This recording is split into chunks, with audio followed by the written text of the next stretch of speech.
भगवान राम ने आखिर क्यों माता सीता को घर से निकाल दिया था जब वो गर्भवती थी।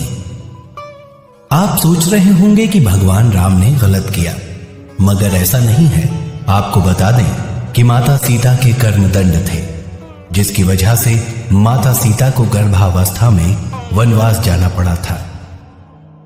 इसमें दोष किसी का नहीं था, बल्कि स्वयं मां सीता का था। जी हां, पद्म पुराण में लिखा है कि जब माता सीता मात्र 5 वर्ष की थी, तब वो एक दिन अपनी सहेलियों के साथ बगीचे में खेलने गई थी। वहीं एक पेड़ पर तोती बैठी थी, जो अपने तोते को राम कथा सुना रही थी। अयोध्या में राम जन्मे हैं, राम दशरथ के पुत्र हैं, राम का श्रृंगार अति सुंदर है। यहाँ जनकपुर में धनुष तोड़कर राम सीता से विवाह करेंगे।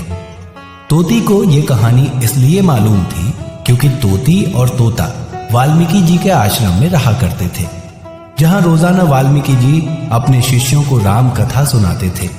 तो इस तोती ने भी राम कथा खूब सुनी थी और रट भी ली थी। उसके बाद तोती और तोता उड़ते उड़ते जनकपुर बस गए आकर।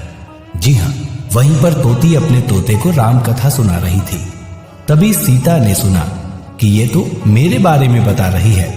तो मौका देखकर चुपके से माता सीता ने तोती को पकड़ लिया और उसे पिंजरे में कैद कर दिया और बोली कि तुमने बहुत बढ़िया कथा सुनाई है, और सुनाओ।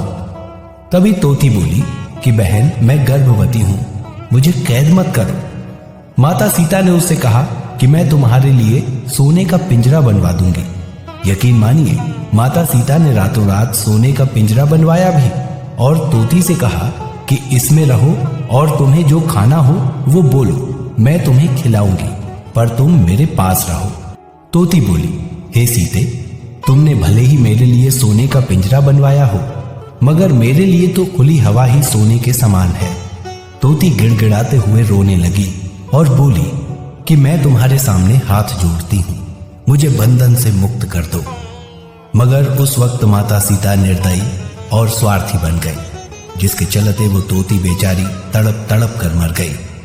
उस वक्त तोती को मरा देख तोते ने माता सीता को श्राप दिया कि हे सीता, तुमने मेरी पत्नी को मुझसे गर्भावस्था में दूर किया है।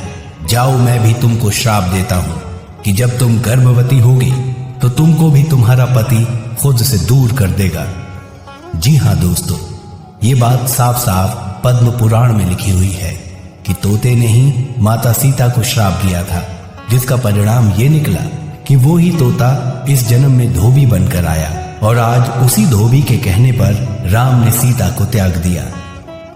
बस इस जगह दोष ना तो धोबी का था और ना ही प्रभु श्री राम का, बल्कि ये तो माता सीता का कर्मदंड था, जिसे मां ने खुशी खुशी स्वीकार भी किया था। तो दोस्तों, माता सीता से सीखिए कि अपने कर्मों का दंड यहीं भोगना पड़ता है, इसलिए इसे हंसते हंसते स्वीकार कीजिए और भोगिए। जब कर्मों के भोग भोगने से हमारे भगवान नहीं बच पाए, तो हम तो उन्हीं के बनाए हुए इंसान हैं।